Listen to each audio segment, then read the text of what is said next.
On a fall morning in 2020, a couple of conservation officers went out to an isolated spot deep in the woods of northern New Hampshire. They had been called about a strange campsite there, and this was an area where people were not supposed to be staying for a very good reason. When the officers arrived, they found a tent, some supplies, and they were greeted by a woman wearing a pair of sunglasses. At first, this all looked like a simple trespassing situation. The woman was apologetic and said that she didn't know she wasn't allowed to be there. But as the woman started gathering her things, she muttered something to herself under her breath. It was quiet, but one of the officers managed to hear her. She said, "I'm in big trouble."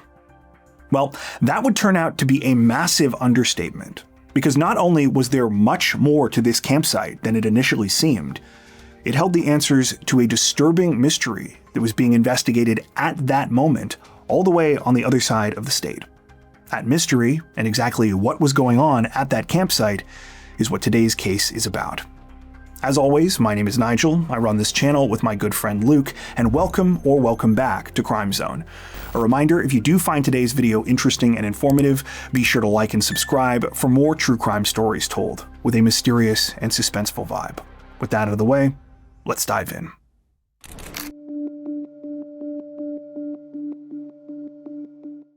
In September of 2020, things could not have been going better for Jonathan Amerault. At just 25 years old, he had already accomplished a lot in life, and his future looked even more promising. Jonathan was originally from Maine, but he spent most of his life in the town of Milford, New Hampshire.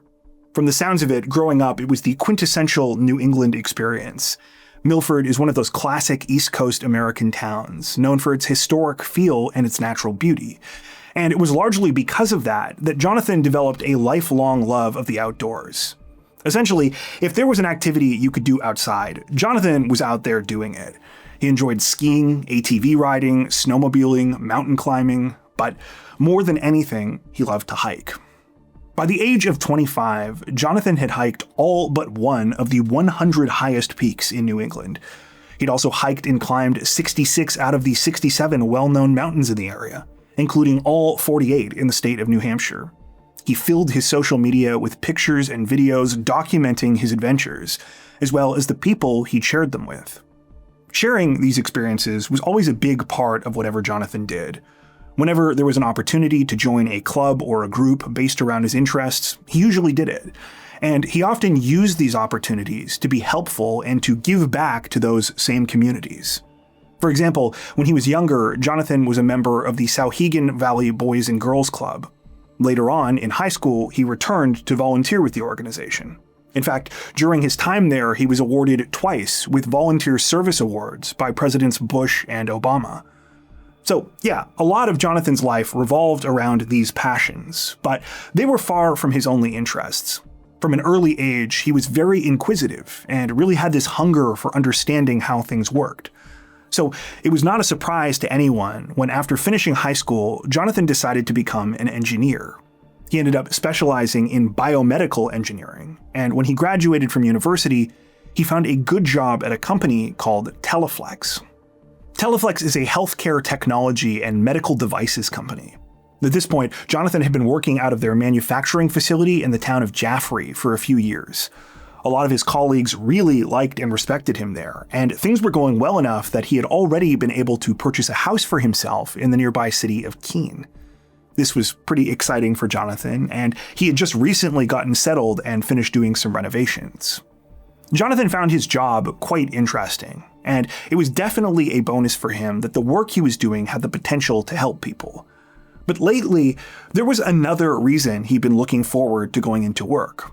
There was kind of, maybe, sorta something going on between him and one of his coworkers, a woman named Britany Barron.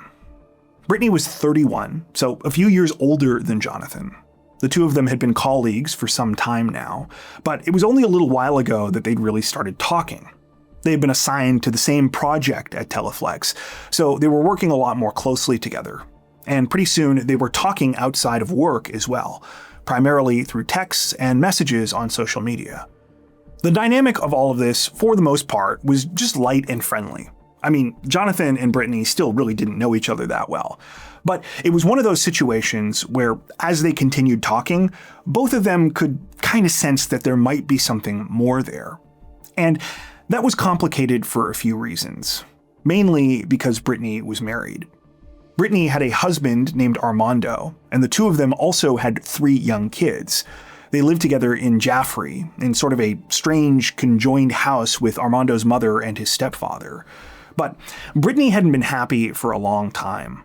She and Armando had married when they were teenagers, and they had kind of been strong-armed into the marriage in the first place by Armando's mother. She was deeply religious and told them they were living in sin. Since then, Britany had been the sole breadwinner of the family. And while Armando did homeschool their daughters, ages 9, 7, and 2, he didn't contribute much else to the household. He never really worked, and he didn't even have a bank account. The closest thing to a steady job he'd ever had was joining the army, though he deserted before completing his service. To top it all off, Armando had cheated on Britany multiple times. Britany opened up to Jonathan about some of this one day after work. The two of them drove to this quiet area down by a reservoir in Jonathan's car and just talked for a while. Britany explained that she and Armando were getting a divorce. It was going to be difficult, but she knew things couldn't continue on this way. Now, as I said, Jonathan and Britany could sort of feel that there was something between them, but Britany clarified that all she could offer Jonathan was friendship. Jonathan said that was totally fine, and he just listened to what Britany had to say. He obviously couldn't fully understand her situation, but he tried to give her the best advice he could. Where things really got confusing, though, was when Jonathan dropped Britany back off at work that day.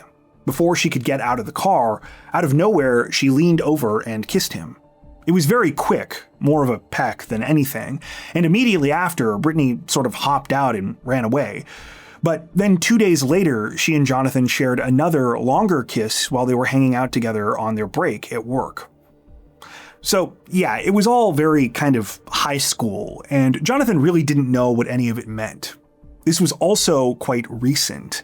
The visit to the reservoir happened on September 16th, which was a Wednesday, and then the other kiss was that Friday. Now it was Saturday, September 19th. Jonathan decided not to let the situation bother him, and he figured the best way to get out of his own head would be to take one of his usual weekend hikes. But unfortunately, while that day started off totally normal, it would not end that way. Because even though Jonathan Amerault hadn't done anything wrong, he had no idea that he was now in the middle of a very dangerous situation. 2 days later, so Monday, September 21st, the Keene Police Department received a call from Jonathan's mother, Justine. She said that she wanted to report her son missing. Justine explained that she hadn't been able to reach Jonathan since Saturday. She had no idea where he was, and no one else that was close to him seemed to know what was going on either. Now, Justine's first thought was that something might have happened to Jonathan while he was out hiking. You know, maybe some kind of accident on one of the trails. She knew that Jonathan planned to head out into the White Mountains that weekend, so she made a post on a Facebook group he frequented, asking if anyone had seen him or his vehicle. Justine learned that Jonathan had been seen hiking that Saturday morning, but when she went to his house, she saw that his gear was there. So it seemed he'd actually made it back from that trip. Still, there was no sign of him there, and his charcoal gray Subaru Impreza was also missing from the driveway. Justine said that she and Jonathan's father, Kenneth, as well as several of his friends, had spent a good chunk of Sunday going into Monday looking for him. They had texted and called Jonathan repeatedly and driven around frantically checking any spot they could think of, but they hadn't had any luck. As a last-ditch effort, Justine had called Jonathan's company that morning, hoping that maybe he'd come into work and there was an innocent explanation for all of this. Unfortunately, they said he hadn't shown up, nor had he called to say that he was sick, which was incredibly unlike him. A couple of officers from the Keene Police Department went out to Jonathan's house and were able to confirm what his mother had told them. There were no signs of anything suspicious at the residence, though, or any indication where Jonathan went after returning from his hike. In other words, not much to go on. But just to be thorough, police contacted Teleflex as well.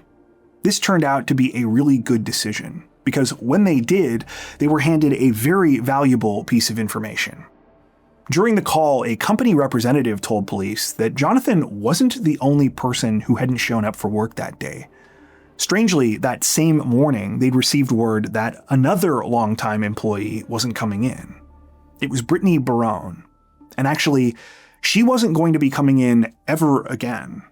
Out of the blue, HR was notified that she had quit. The company representative told officers something else, too. They said they weren't sure if this was at all related, but there was a rumor going around there that Britany and Jonathan might be seeing each other because they had been spending a lot of time together recently. This definitely seemed significant to police, and when they went to Britany's house to try and speak to her, that feeling only grew stronger. After knocking at the front door, they were greeted by Britany's mother-in-law, Mary Elena. I mentioned before that Britany lived in sort of a weird house. Well, it was technically two houses that were connected by a shared kitchen. Looking at it from the street, Britany, Armando, and their kids lived on the left side, while Mary Elena and her husband lived on the smaller right side. After opening the door on the larger side of the house, Mary Elena told the officers that Britany and Armando were not there. She said that she was pretty sure they had gone camping, that she was watching their children, and that she didn't know when they would be back. The timing of this was interesting, to say the least. So even when officers were done talking to Mary Elena, they continued to keep a close eye on the property. Sure enough, later that night, a vehicle pulled up there. It was Armando Barron, and he was alone. Police took this opportunity to briefly question Armando, and almost immediately it became clear that he was hiding something.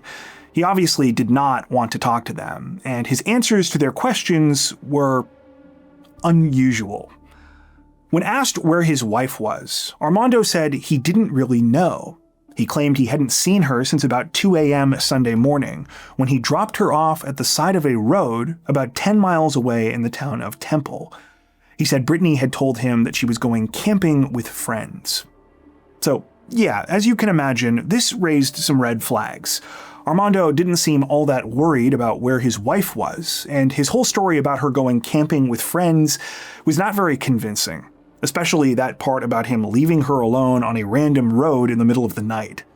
Armando did elaborate on this a bit, but once again, his explanation didn't make much sense. He said that he wasn't thinking clearly because he and Britany were having marital problems and were headed for a divorce. And he claimed he hadn't tried to contact Britany since then because a few hours after he dropped her off, she told him to stop talking to her.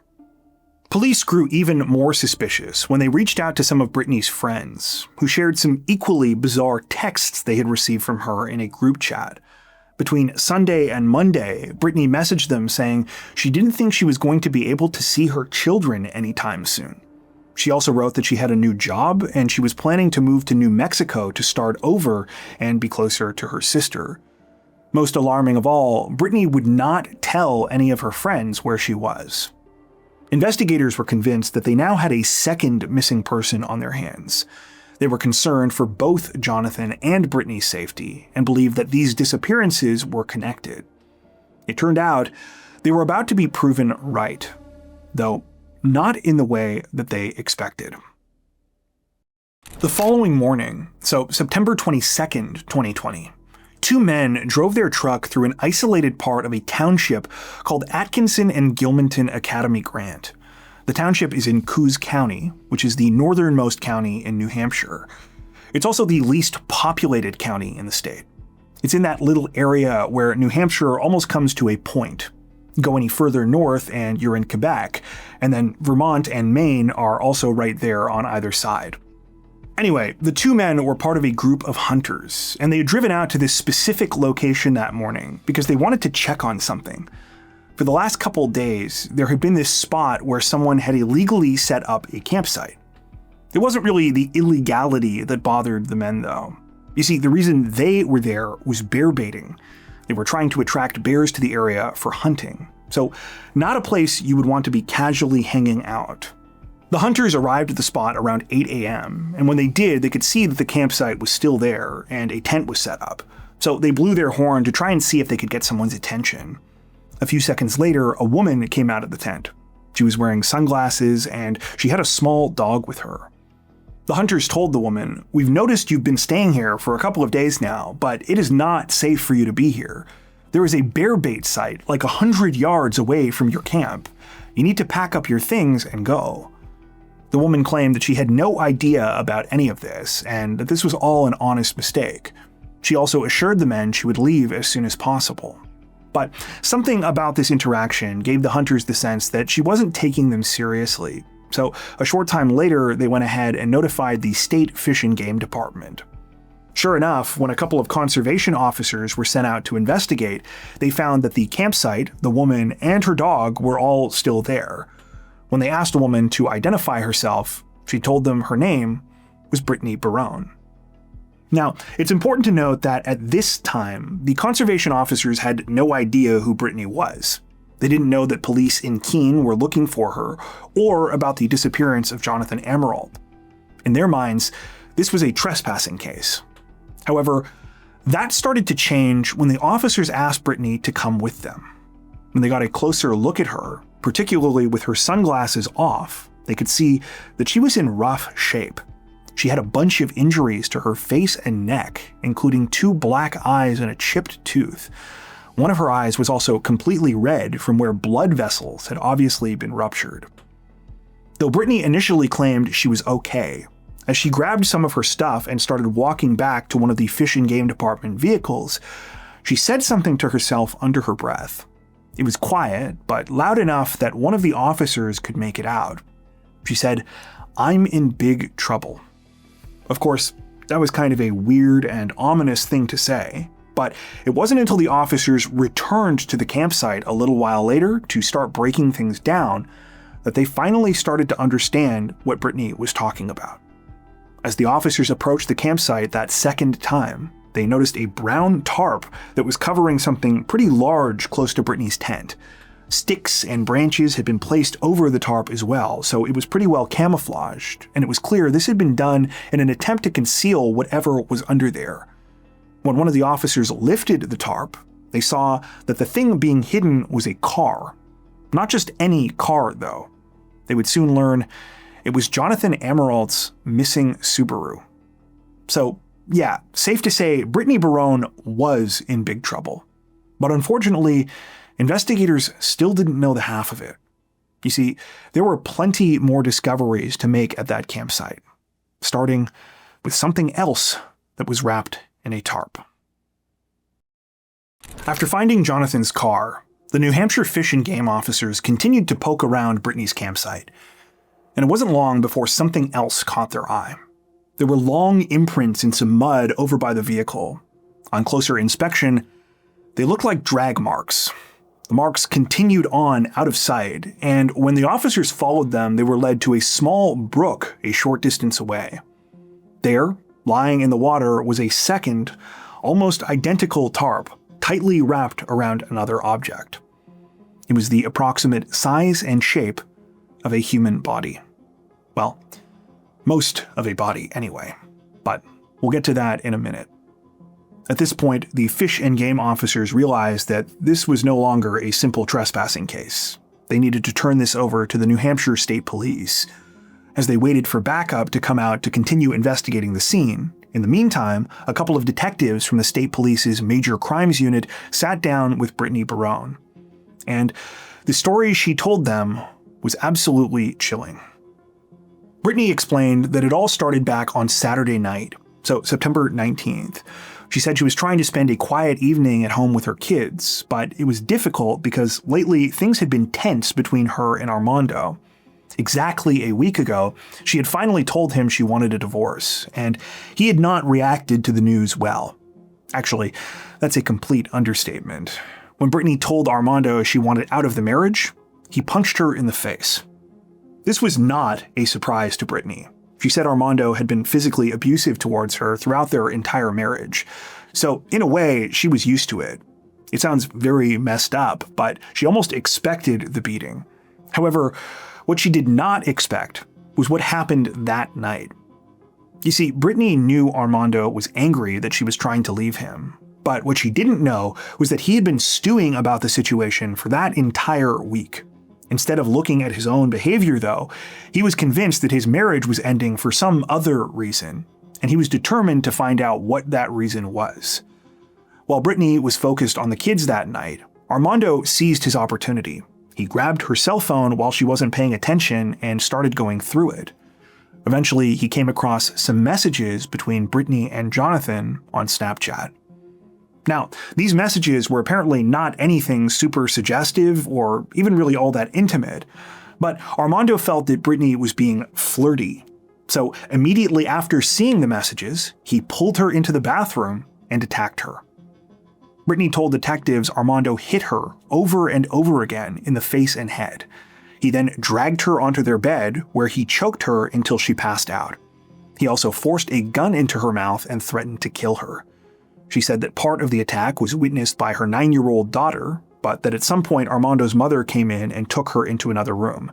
Mary Elena made no attempt to stop what was happening, though, and did not call for help. Britany stated that sometime after she regained consciousness from the choking, Armando told her to go outside and to get into one of their cars. He then ordered her to start driving towards a net wayside park, about 3 miles away from their house. On the way, Britany was convinced she was about to die. Armando kept hitting her while she was driving, and she was sure he was taking her out into the woods so he could kill her. But when they got there, that's not what happened. Instead, after she parked their vehicle, Armando turned to her and said, "We're going to message your little boyfriend." Using Britany's phone, Armando sent a message to Jonathan pretending to be her and asking him to meet her at the park. Jonathan agreed, thinking that Britany just wanted to talk. He had no idea what he was walking into. When Jonathan arrived at Annette Wayside Park, it was around 11:40 p.m., so it was dark, and Britany and Armando's vehicle was the only other one there. After parking his own car, Jonathan got out and started walking to the driver's side window where Britany was seated.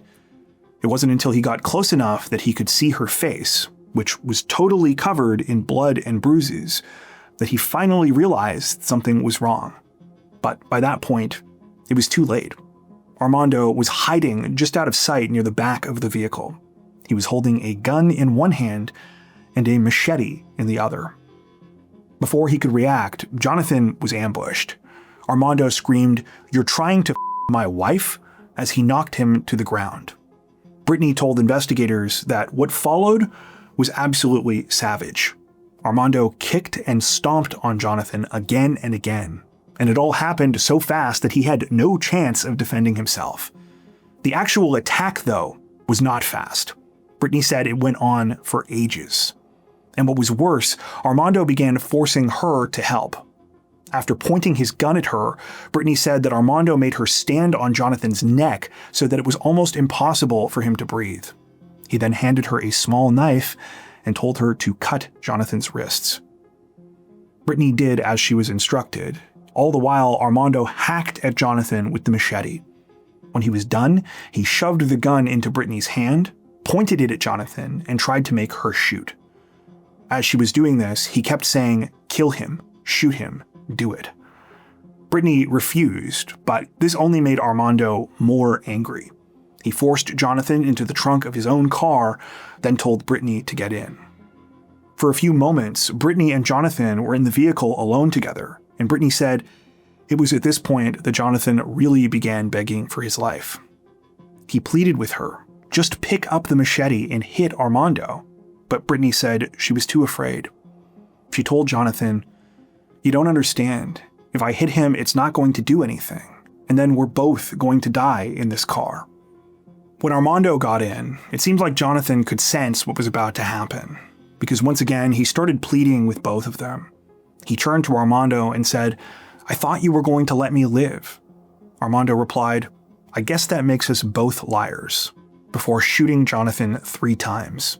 2 of those bullets hit him in the chest, while the final round hit him in the head. As if all of this wasn't awful enough, Britany said that Jonathan did not die from his injuries right away.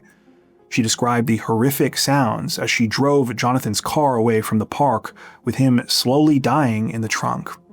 She said she could hear him groaning, just barely clinging to life. It was some time before everything finally went quiet.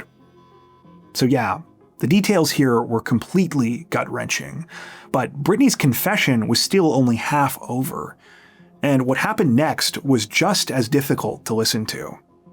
Britany explained that Armando made her drive Jonathan's car while he followed behind in their vehicle. After a brief stop at their house, where they grabbed some camping supplies, Armando told Britany they were heading north. Britany said they spent roughly the next 4 hours on the road, with them continuing to drive like this in separate cars. For most of the journey, Armando made her stay on the phone with him, both so he could make sure she wasn't talking to anyone else, and so he could bombard her with questions about why she was cheating on him. This was apparently every bit as unhinged as it sounds.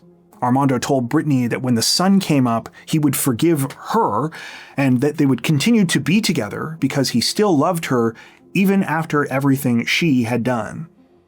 Britany stated that things went on like this until they arrived in the town of Errol. That's where Armando had them stop again so that he could buy more supplies, including those tarps, lighter fluid, cleaning products, and a shovel. When Armando was finished, he directed Britany to an isolated area in the woods off of a logging road. By this time it was morning, and they began setting up the campsite where Britany was later spotted by those hunters.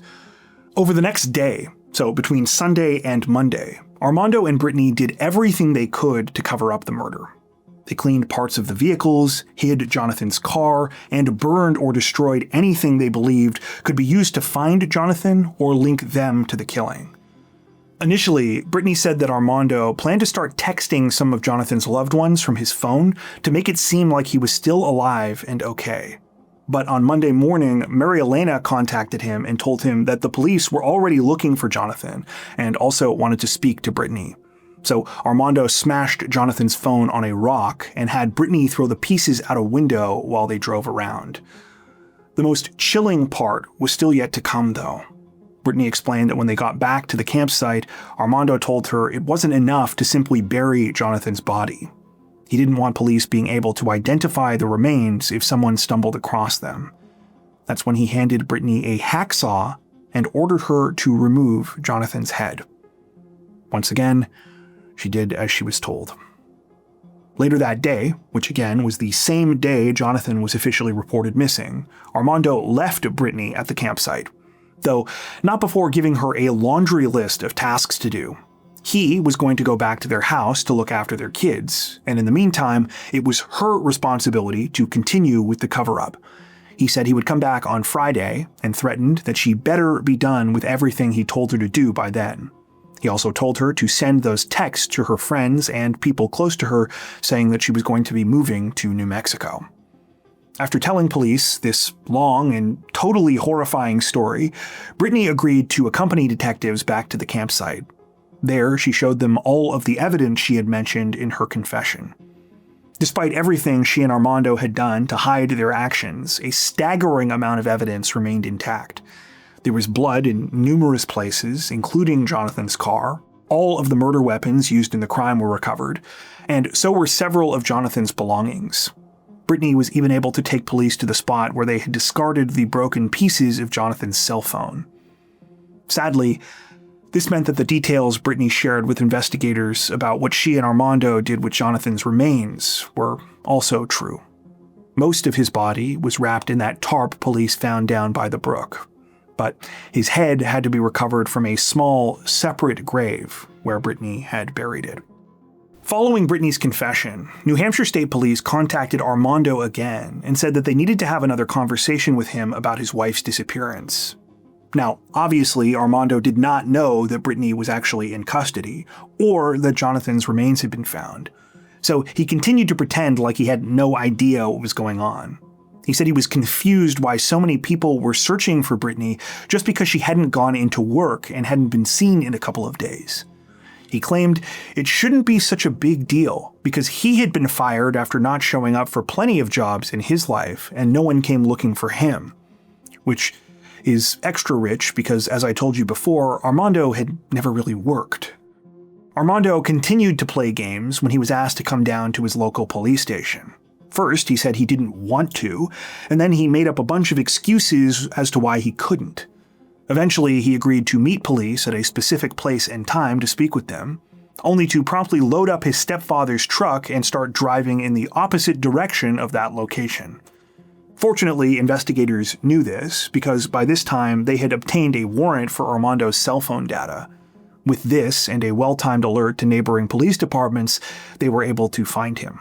When Armando was caught, he was heading north again, most likely back to the campsite where he thought Britany still was.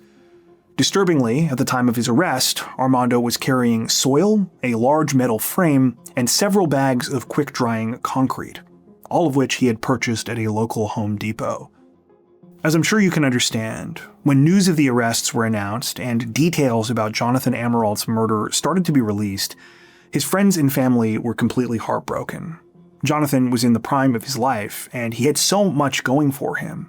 So the idea that not only had he been murdered, but that his last moments were spent suffering such brutality, it was devastating. Well, unfortunately, they were soon dealt another blow when they learned how the case was going to be handled now that Armando and Britany were in custody. You see, while authorities were fully prepared to throw everything they had at Armando Barron, they weren't really sure what to do about Britany. It seems they couldn't decide whether to treat her as an accomplice or as a victim of the crime as well. From reading court records and police documents, it does appear that police genuinely struggled with this. You know, on the one hand, Britany was clearly a victim of domestic violence, and she had helped investigators piece together the crime and recover a lot of evidence. But at the same time, she had participated in a lot of truly awful things here. And there were obvious points where it felt like she could have done something to intervene. If not to actually try and save Jonathan's life, then at least to try and get help afterwards. In her own recounting of the events, there were multiple periods where Armando was no longer threatening Britany directly, but she didn't use any of these opportunities to alert police to what had happened. Not to mention the fact that Britany's assistance with the investigation only came after she was caught red-handed. In the end, authorities opted to charge Britany with just 3 felony counts of falsifying evidence. Speaking personally, I genuinely don't know what the right call would have been here. But I do know that people who have been in relationships where there was a lot of domestic violence often make decisions that are very hard to understand when you're looking at things from the outside. I don't say that to excuse Britany's actions, but simply to point out that when we picture these kinds of situations, we tend to ask, what would a reasonable person do in this scenario? And I think that might be the wrong way to approach it. There's no logic because the person isn't thinking logically to begin with. That being said, I totally understand why this outraged Jonathan's loved ones, especially because Britany was given a plea deal and was sentenced to just 3.5 years in prison, only 8 months of which she actually ever served. Still, the one upside to Britany's cooperation, if it can be called that, is that she agreed to serve as a witness for the prosecution at Armando's trial, and her testimony would prove to be very important. During the proceedings, in the spring of 2022, Britany spent a long time on the witness stand. She added a lot of extra context and background information, including about the time she spent with Jonathan. These questions that were in your mind, what music you listened to, getting to know him, were you asking these questions because in your mind you were thinking about maybe starting a relationship with him? I thought there might have been potential, but I wasn't planning on a relationship. Okay.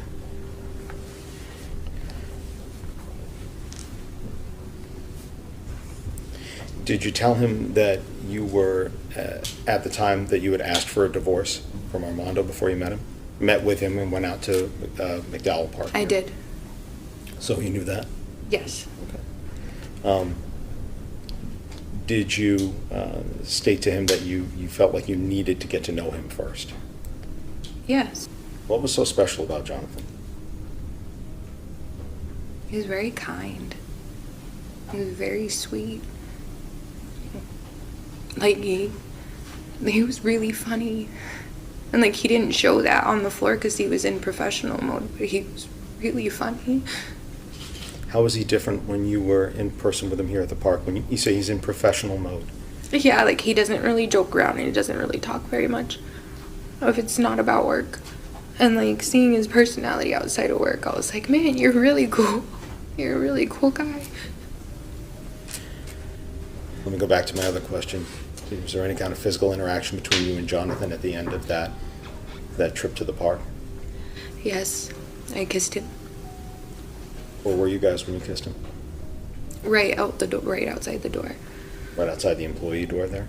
At Yes. the back? He was in the driver's seat and I was in the passenger, and I said, "I'm gonna kiss you right now." And he leaned forward, and I literally gave him a peck, and then I ran away like a little. I was just so embarrassed. I was like, I don't know what I just did. It was the details that Britany shared about Jonathan's final moments, though, that proved to be the most impactful. Do it. Shoot him. What did you tell him back? No. Did you say whether you could do this? I was like, I can't. Yeah, I can't. And I could hear John struggling, he was trying to breathe. And John said, "What?" He said, "Look at her. Do you still think she's pretty?" And John looked at me. He says, "Yeah, I do." And John says, "Wait, I thought you were gonna let me live." And Armando said, "Yes, that makes both of us liars." I don't know about you, but that part about Jonathan begging for Britany's life as well, and him saying that he still thought she was pretty even after Armando had beaten her, that completely got me. And I think it really shows you what kind of a person Jonathan was. Even though he must have been absolutely terrified to show that kind of strength of character, I don't know if I could do that. I won't waste your time digging too much into Armando's defense, because he didn't really have one. Well, other than blaming Britany. He and his lawyers argued that she was the real mastermind of the crime and was also responsible for actually killing Jonathan. Though as far as I can tell, there was never any compelling explanation given for why this would be the case. And I mean, regardless of what you think of Britany, I think most of us can agree that her story at least made sense. On top of this, she admitted to doing some pretty terrible things. So, why go as far as to come clean about what she did to Jonathan's body, for example, if she was lying? She could have easily said Armando was responsible for everything, but she didn't. When it was all over, it seems the jury agreed, because Armando Barron was convicted of 13 separate charges, including first-degree murder, kidnapping, criminal solicitation of murder, and second-degree assault. He was also separately convicted of domestic violence and assault charges for his attacks on Britany. In May of 2022, Armando was sentenced to life in prison without parole, as well as an additional 45 to 135 years for all of the other charges. At the sentencing, Armando was excoriated by the judge in the case, Elizabeth Leonard. Before handing down her ruling, she said in part, quote, "One of the hardest parts of my job is often sentencing in cases and finding the appropriate balance to strike in imposing a fair sentence. However, I have absolutely no hesitation or reservation in imposing the sentences I am about to impose on you, given your actions and the crimes you committed and were convicted for in this case." It was Jonathan's mother, Justine, though, who I would argue summed up everything the best. Here's part of what she said when she was finally given the opportunity to face her son's killer. Your Honor, this verminous, conniving, murdering beast is lower than the excrement of filth. A creature not even worthy of a glance from me. A creature who lived like a leech, living in his mama's house, using his mama's telephone, his mama's husband's cars, living off his wife's job. And just look at him now, after committing a horrific murder, uttering not a word to defend himself. He leeches off the state of New Hampshire, using 2 more women to defend him and trying to put the blame on his wife. These are not the actions of a man. These are the actions of a coward and a pure leech. My son Jonathan was 1,000 times more of a man than this lowlife could ever even dream of being. My son Jonathan had a brilliant mind, a compassionate heart. He was gentle.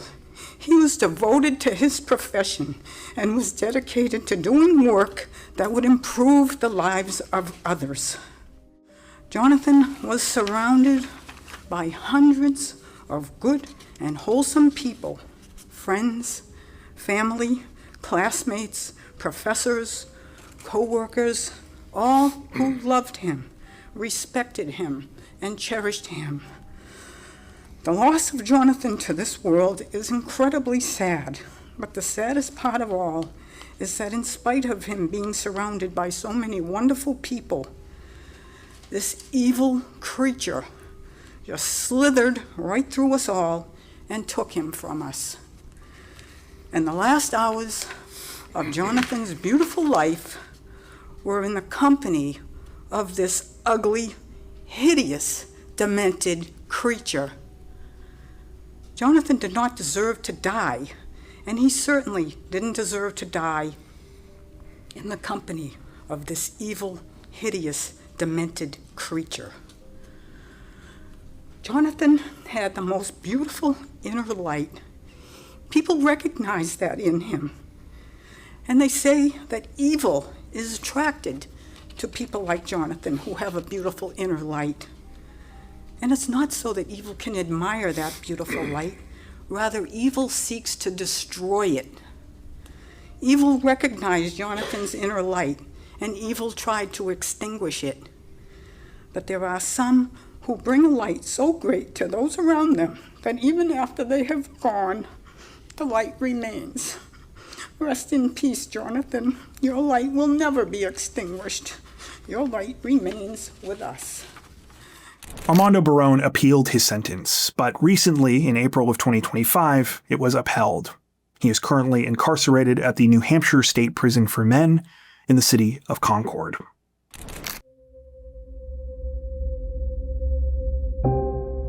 I know I've already gone on for quite a while here, so I'll try to keep this short. But there was one element of this case that I thought was important to bring up before we ended, and that's the whole relationship between Jonathan and Britany.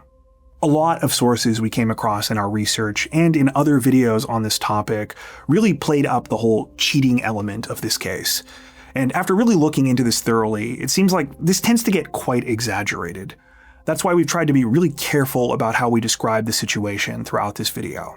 Because while it seems Jonathan and Britany did have some sort of feelings for each other, this was the very beginning of a potential relationship, if it can even be called that. And Britany was already in the process of leaving her marriage, so this was not some torrid affair. I bring this up because it appears that this was one of the hardest things for Jonathan's family. They felt like his reputation was dragged through the mud, also that this aspect of the story could be sensationalized. In a separate victim impact statement written by Justine for Britany's sentencing hearing, she wrote in part, quote, "This guilty individual stole my purpose for living, and she stole Jonathan's too. Because of her immoral behavior, he will never realize his full potential here on Earth. Last September, less than 2 weeks before the murder, she began texting him outside of work, and because he responded to her texting, Jonathan lost his life. For typing words into a phone, Jonathan suffered an incredibly vicious assault. He was murdered. She committed barbaric acts against him, and she actually tried to get away with it.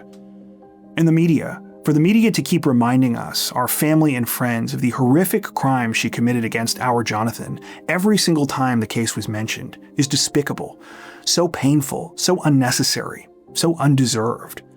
They've also constantly exaggerated the relationship between her and Jonathan, even after the prosecutor stated that it was no more than texting at the very beginning of a romantic relationship. To constantly smear Jonathan's reputation, falsely calling him her lover because sex sells, is disgusting. The media don't even refer to Jonathan as a person. He typed words into a phone. He was not her lover. At the time of this recording, we're just weeks away from the 5th anniversary of Jonathan's murder. And I can only imagine that the pain his loved ones are feeling as a result of his absence is as strong as ever. That being said, as Justine herself said, the light Jonathan brought to the world continues to shine on in countless ways. One of those ways being the ongoing donations she has made to the Boys and Girls Club that he once attended. Though Jonathan's time on this earth was tragically and senselessly cut short, his memory and his legacy live on. Before we wrap up, we'd like to take a second to give a huge shout out to everyone who has made it this far into the video. Seriously, thank you so much for watching. If you found today's upload interesting and informative, we'd be honored if you'd consider liking and subscribing, as well as hitting the notification bell and selecting all notifications to stay up to date with our latest releases. If you're looking for additional ways to help support the channel, we'd love to have you join us over on Patreon. Patrons get ad-free and early access to all of our content, as well as 4 additional stories per week for each of our Crimes of the Week and Crimes of the Week International videos. You can learn more at patreon.com/crimezone, where you'll also find some of the fine folks whose names are currently on screen. All that being said, we understand that not everyone has the means to support financially, and that's totally okay. We appreciate every like, sub, share, and comment that you send our way. Once again, thanks so much everyone, and take care.